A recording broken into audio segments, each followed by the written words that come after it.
My name is Orhan Azizoglu. I'm the program manager for financial planning programs, and today we have a very special guest from UniSuper, Derek Gascoigne, and he is the Victoria and Tasmanian State Manager representing UniSuper, which is one of the largest industry super funds. Thanks for joining us today. Thanks for having me. Derek, first thing I wanted to ask you about is when people contribute their money or their employer puts money into their super, all those money, are they invested and how are they invested and what are the options available for the clients? So a person's superannuation balance will grow generally in two ways. One is through contributions and one is through investment returns. How those funds are invested will determine what sort of investment returns they will receive. So when deposits or contributions are made into a superannuation fund, the superannuation fund will take those funds and invest it across generally a range of asset classes within the investment option that the individual chooses. Now, an investment option will typically have a range of different asset classes in it. Now, what is an asset class? An asset class are things like Australian shares or international shares or property or cash or bonds, infrastructure, private equity, those types of things. Now, a person can choose from a range of different investment options, and each of those investment options will have different proportions of asset classes within them. The asset classes themselves are generally classified as either growth assets or defensive assets. So a growth asset will typically have attributes that are, generally speaking, higher in volatility, so their value will tend to fluctuate more frequently and in often greater magnitude. But historically, that's accompanied by a higher return. A defensive asset class generally has a lower degree of volatility and historically carries with it a lower level of investment return. Now, the types of growth assets are things like shares and property, and defensive are things like cash and bonds. So when a person makes an investment option selection, they're choosing an option that will typically have a certain proportion of growth assets like shares and property and a certain proportion of defensive assets such as cash and bonds. If they choose an investment option that has a higher level of growth assets within it, generally speaking, they'll be seeking a higher return, and that's once again accompanied by a higher level of volatility, and vice versa for more defensive options. So going back, when a person makes a deposit into superannuation, that's invested as per their investment option in terms of the mix between the growth assets and the defensive assets. Behind the scenes, the superannuation fund will invest those monies in its portfolio. So they will buy particular stocks that they wish to invest in. They will put money towards certain assets that they're purchasing or owning already. And as those assets over time generate returns, be it dividends, be it rent, be it coupons or interest, that will all come back to the investor or to the superannuant in the form of an investment return and be accredited to their account. Now, some super funds offer a huge number of investment options, and other super funds only offer a very narrow range of investment options by number. A lot of the investment options that you see in more mainstream superannuation funds are these kind of pre-mixed diversified options, where there's a kind of a preset allocation to the various asset classes. And a person can literally choose which option they want in terms of how sort of high or low on the ladder of risk they want to be. But a lot of superannuation funds also offer what they call sector-specific or single-sector investment options. So they might say to someone, you don't actually have to have an investment option, which is a mixture of all these things. If you wish to, you can have an investment option that is just, for example, purely Australian shares, or purely international shares, or purely cash, and so on and so forth. So as an alternative to those types of pre-mixed diversified options, a person can effectively kind of design or customize their own superannuation portfolio and invest it in particular asset classes that they want to be in.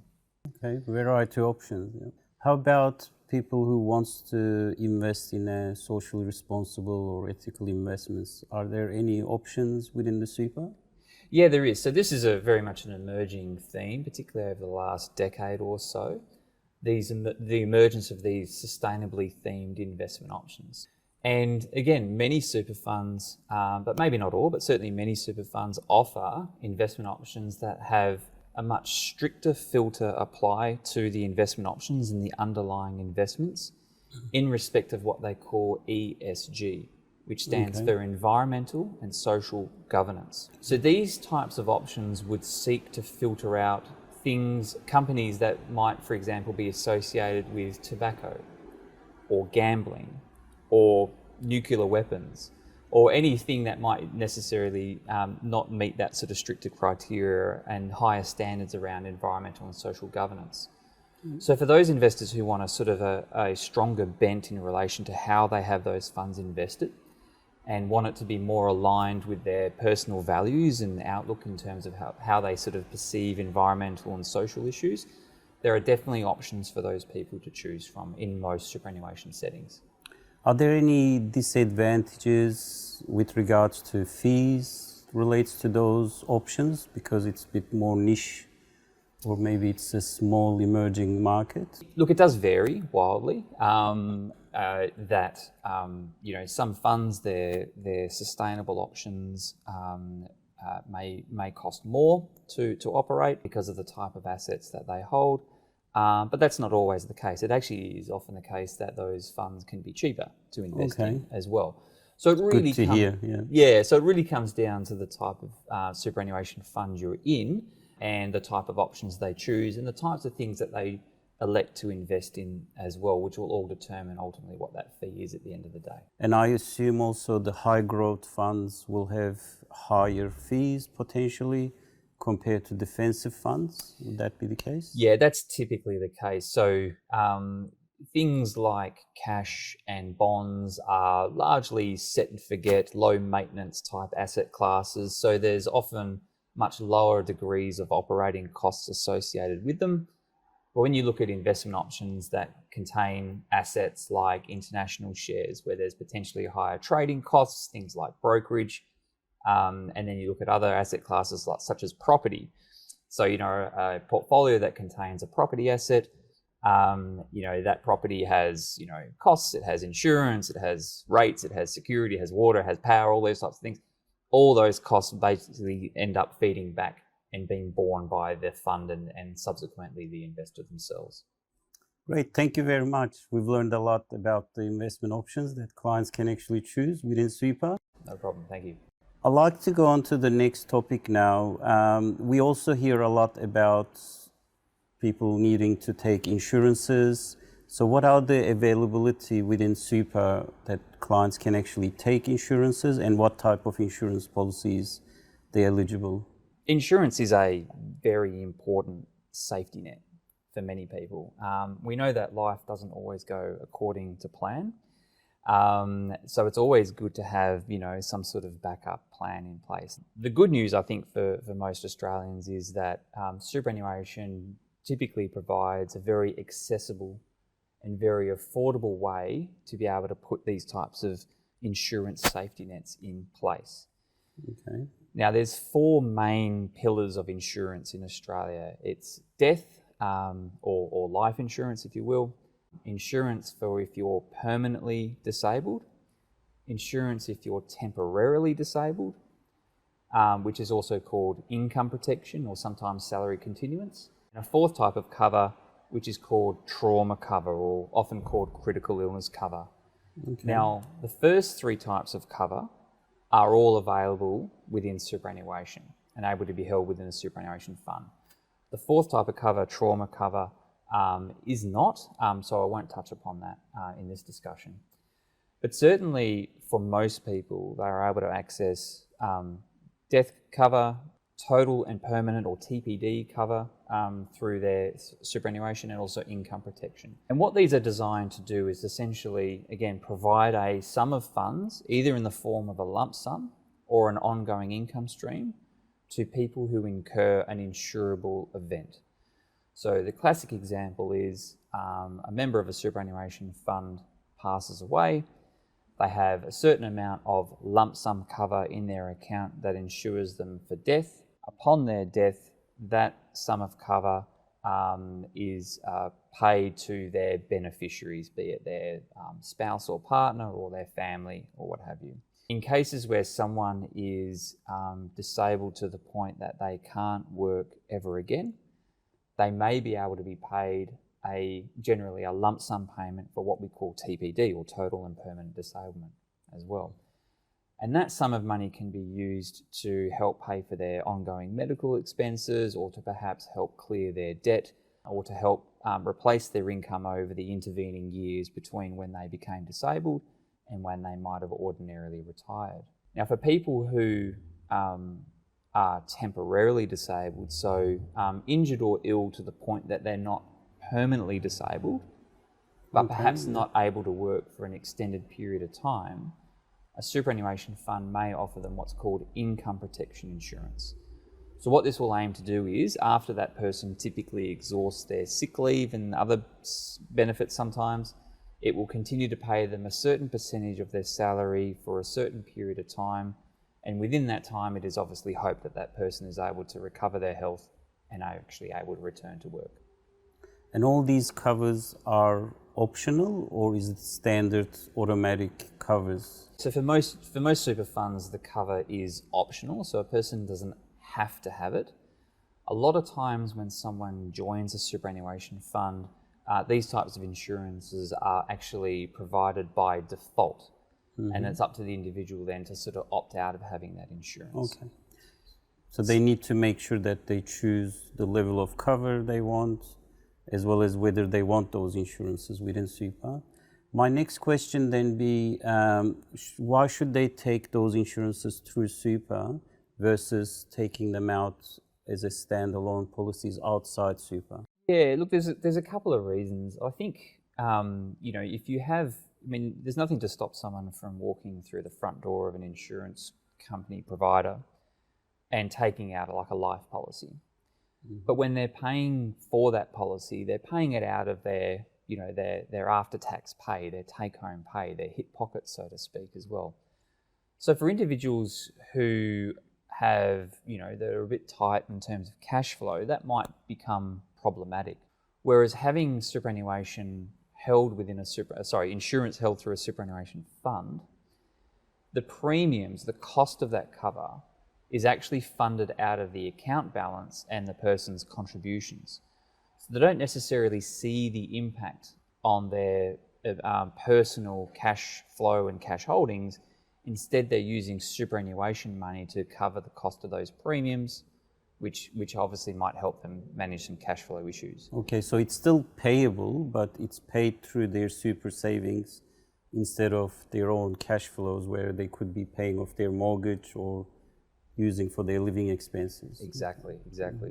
And look, the other reason is that through most superannuation funds who offer insurance, they offer it on the basis of what they call group insurance cover, which essentially means the risk of claim is spread across the entire member base.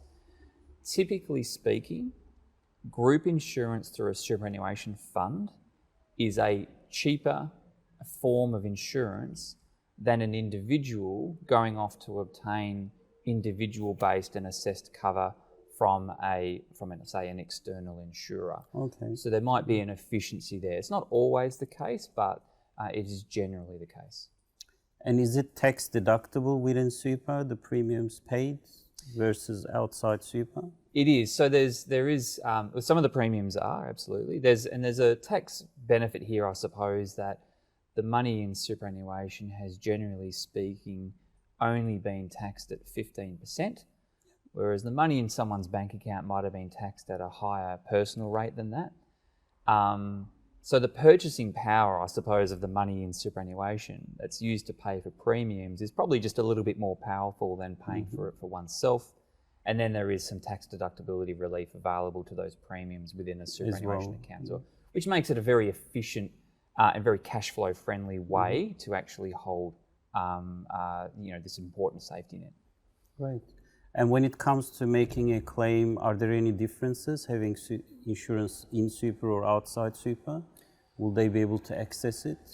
Yeah, look, generally speaking, there's not a huge amount of difference. Each policy will have a a certain definition that needs to be met in order to be able to successfully claim on that cover. I mean, death cover is fairly clear in terms of, when you're dead, you can claim. But when it comes to permanent disability income protection, there are some layers of the claims process that need to be waded through in order to actually be successful in that claim. But once those funds once that insurance claim is approved, there's virtually no situation where a person can't then access those monies to help meet their needs. Okay, that's great. Thank you very much. So we've learned about insurance options within Super as well. So the next topic I'd like to ask about is, obviously everyone saves money in Super for their retirement. So what happens when it comes to a retirement time and the people wants to access their savings? What are the options there? Yeah, so it's a natural progression, I think, that when someone reaches the end of their working life and the income tap from employment, or be it self-employment, turns off, that they would then look to what they've accumulated by way of wealth to effectively replace that income. So superannuation plays a very important role in this, in that it provides a sum of money for people to be able to convert into what is commonly called an income stream, which makes a great deal of sense. We go through our working life receiving a regular salary or income for most of us, and that it's probably accepted that why would it be any different in retirement? So a person can, at the end of their working life, and again, the natural progression is they would take their superannuation and use it to establish a regular income for themselves, effectively start to pay themselves back from their own capital. There are options and there are times when a person may choose to take a lump sum from that accumulated capital to maybe discharge a debt or meet a certain expense that they have in mind. But generally speaking, when someone moves from the working phase into the retirement phase, they'll convert that superannuation into an income stream. Now, there's a couple of different types of income stream. Probably the most commonly adopted income stream out there is something called an account-based pension. So if you think of it in these terms, within a superannuation fund, there are effectively two rooms. There's the accumulation room where you're sort of contributing and you're earning and you're accumulating your capital. And when you get to retirement, you move that capital into the income paying room. Now, if you choose to move that into an account-based pension, the money stays within the superannuation fund. It continues to be invested, and depending on your fund, you can obviously choose how much risk and what you want to have those funds invested in. But the way that that's designed is effectively to pay you back a certain amount on a regular basis that you nominate that you're going to use to meet your cost of living. Now, there is another type of income stream called an annuity. Now, commonly called an annuity or a lifetime income stream, there's a few different names to it. In that scenario, it's very similar, but that's where you take a sum of your accumulated capital, be it in super or otherwise, you give it across to an annuity provider, and they agree to pay you your capital back over a period of time, be it a number of years or generally speaking over the course of your lifetime. Now, in that scenario, you generally don't choose how you have those funds invested. That's up to the annuity provider to do that. So you're getting a fixed income and guaranteed income at the same time? Yeah, correct. So you can certainly have both, or you can have one or the other, depending upon what you choose. And I think what causes a person to choose between one or the other or both really comes down to the attributes of each type of those income streams. So an account-based pension is quite attractive to a lot of people because it gives them the flexibility to choose how much income they want to return to themselves. It gives them the accessibility to be able to put their hand into that account and take out a lump sum whenever they need it for a one-off expense or what have you. But it also means that when they pass away, any remaining capital within that account-based pension can pass to their partner or to their family or to their estate or what have you. Doesn't disappear. It doesn't disappear, and of course they can continue to choose how they want to have those funds invested. Okay, sounds great. Yeah. It does. However, with an account-based pension, there's always the risk around markets and the fact that you could actually outlive that capital. So if you spend it too quickly or the returns aren't high enough, you could face a scenario in which there's too much life at the end of the money, so to speak. Mm-hmm. An annuity, at the other hand, manages that longevity risk, that risk of living too long. In the case of a lifetime annuity, by paying you right up until the day that you die. So you take away that risk by doing that, but in exchange for that, you give up that flexibility to be able to choose how much you want to return to yourself by way of an income. You can't put your hand in there and take out a lump sum when you need it. Okay. And when you pass away, there's some circumstances in which the residual capital may not pass to your surviving spouse, partner, or family or estate. Mm-hmm. So for each one, there's different types of accessibility benefits or pros and cons. Others have market-linked risk, whereas others don't. And then there's obviously mortality risk differences between the two. And you can also do both, isn't it? You can put some in allocated pension, some in maybe lifetime annuity to diversify and hedge your bet. You can absolutely can, yeah. And there's lots of good strategic reasons sometimes as to why someone might do it. Someone might be wanting to put a certain amount of money into a lifetime annuity that generates enough income to cover their non-discretionary expenses, so they don't need to worry about whether or not they can afford to pay those from one year to the next. And they might put the remainder in an account-based pension. People maybe without beneficiaries or children or family or beneficiaries they want to pass the money on to, may be more inclined towards a lifetime annuity because they're not particularly concerned about that estate planning aspect as well.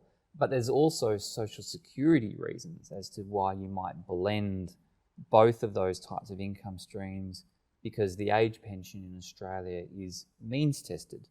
Mm-hmm. And each of those types of income streams have different ways in which they're assessed under the government's means testing framework for assessing one's age pension eligibility and entitlement.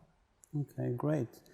The other question I have is, why would somebody still leave it in an income stream rather than fully withdrawing it? Are there any tax benefits within the distributions? Are they taxable, or tax benefits on the return of investments while it's invested? One of the great incentives around particularly account-based pensions is that when a person moves their superannuation from that accumulation room into the income-paying room of a super fund in retirement, that the investment returns generated on an account-based pension are not taxed. Tax-free. Tax-free, okay. Exactly. So the money that the money makes is kept entirely by the owner of that balance. Now, in addition, if a person's over 60 and receiving a superannuation income stream, the income from that income stream is entirely tax-free.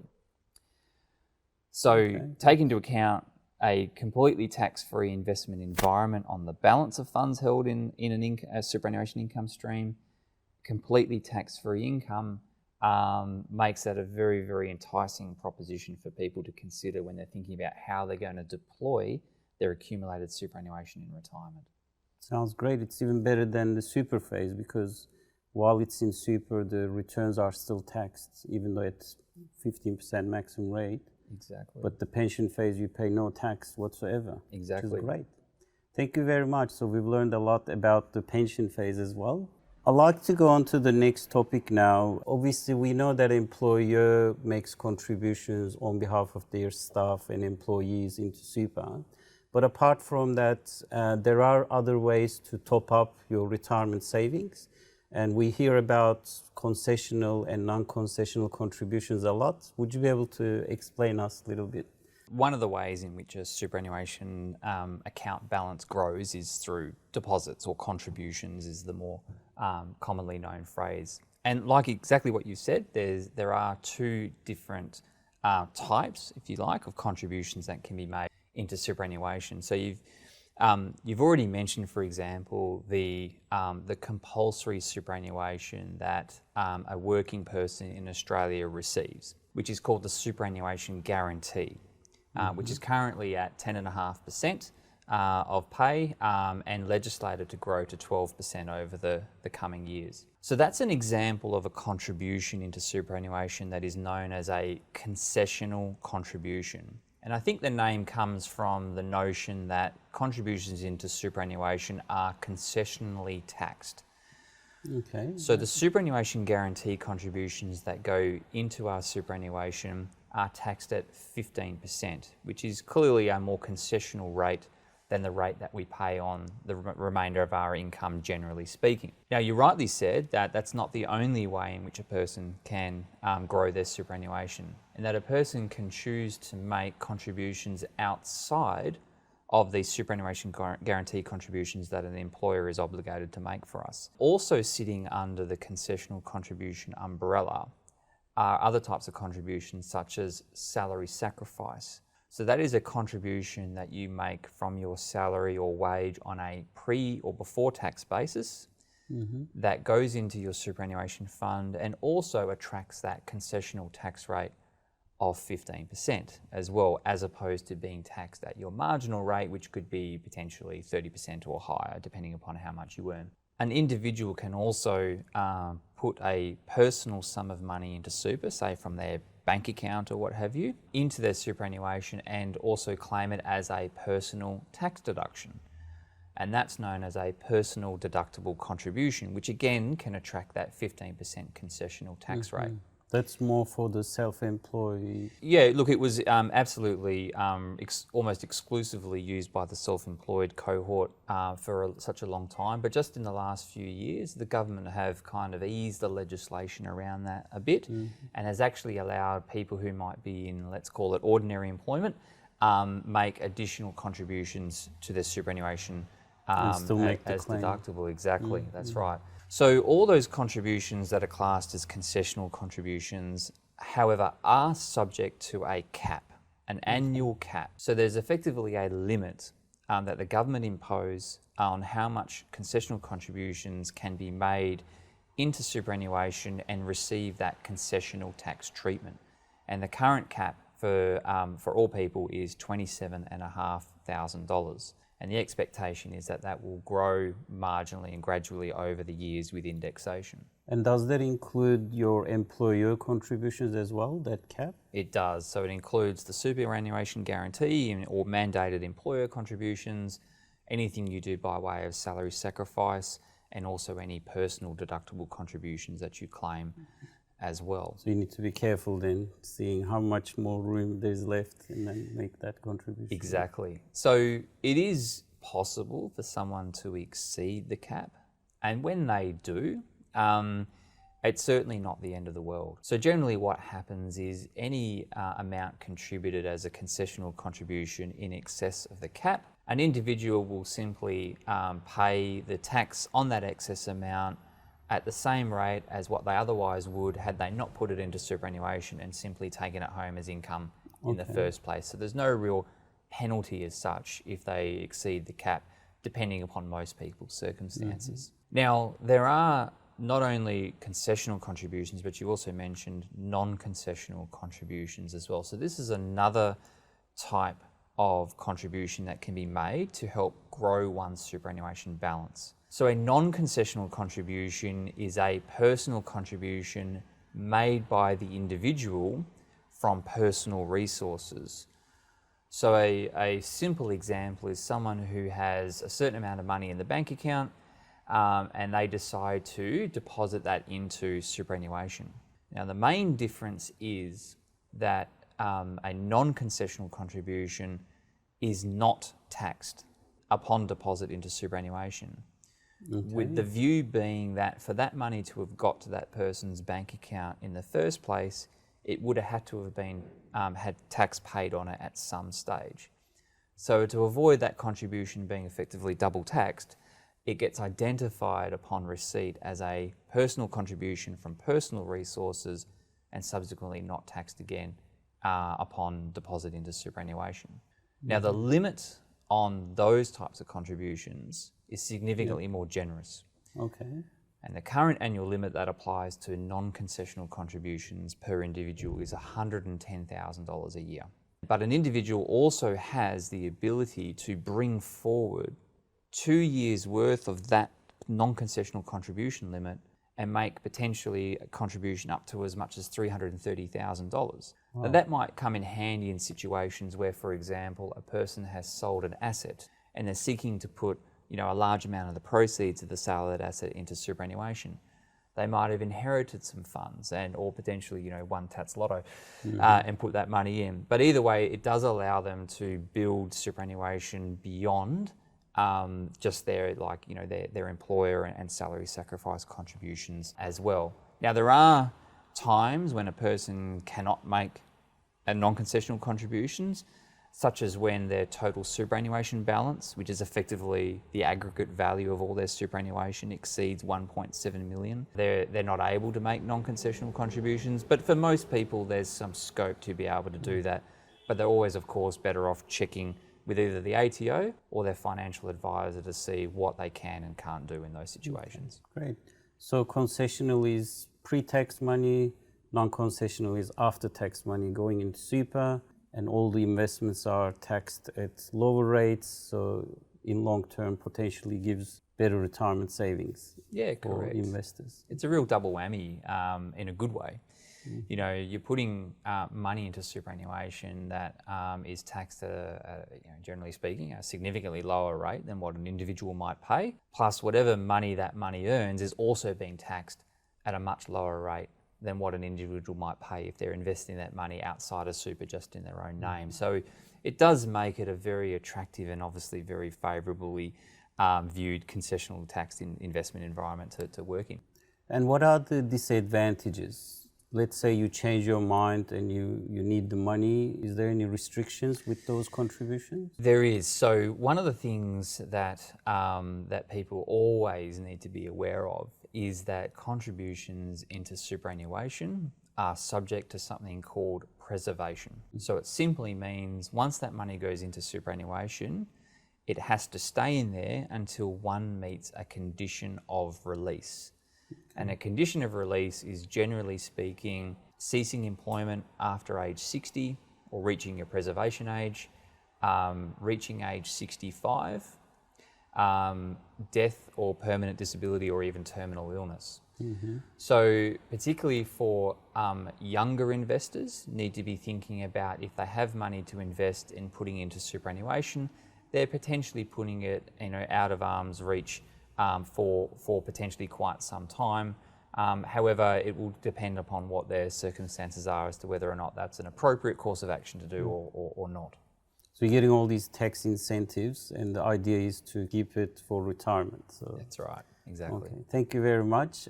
So the next topic I'd like to ask you, there are contributions which are tax effective or government have some certain incentives that we hear about, and one is called spouse contribution, the other one is called co-contribution. Would you be able to explain us how they work? Sure. So it is, so in the case of a spouse contribution, so what this enables a couple to do is to, for one spouse to effectively contribute to the superannuation of the other spouse. Now, why might they do that? Well, there's probably a number of different reasons as to why they would. Typically, the most common is they're wanting to continue to have the superannuation balance grow for their spouse who might be out of the workforce, they might be taking a career break. So a spouse contribution is a terrific way to be able to direct money into the contribution for your spouse or partner. There are circumstances in which doing so can provide the contributing spouse a tax offset as well. So if they put in a certain amount of money, they can attract a certain amount of tax offset, which is effectively a credit which comes off the tax bill at the end of the day. If the spouse earns below a certain amount as well. And the offset's not particularly huge, it's $540. It's based on a $3,000 spouse contribution, but it's just an incentive for partners of spouses who may be, not in the workforce to continue to have funds directed to their balance, which will obviously down the track help them towards having hopefully a healthier retirement as well. So that's basically 18% tax rebate or offset. That's great. Exactly.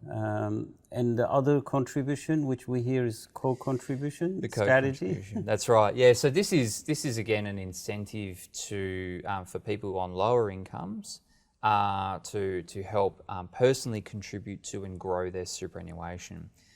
So the way that this works, that is, if someone makes a personal, non-concessional contribution or after-tax contribution to their superannuation of, let's say, $1,000 or $1,500 or more, that the federal government will put in an additional or matching contribution up to the value of $500 if the person earns below a certain amount as well.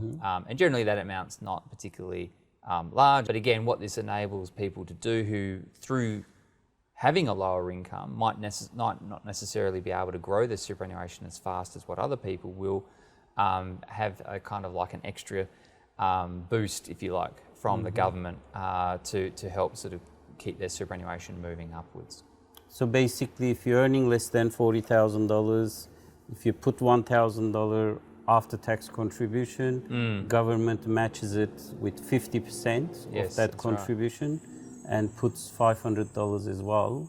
And you can do this every year? You can do it every year, exactly. Okay, so that's a long-term good strategy then. Well, it's a pretty handy return. It's 50% instantly. So it is a very, very solid approach. We've seen through the course of our work scenarios in which parents might help their children with that, just to help give them a better start in terms of their superannuation, because we always espouse the value of compound returns, and generally speaking, the earlier you start and the more you can put in, the better off you'll be as those returns compound over the long term. Fantastic. Well, thank you very much. We've learned a lot, and thank you for making your time and joining us today. Much appreciated. Thanks, Orhan. Take care.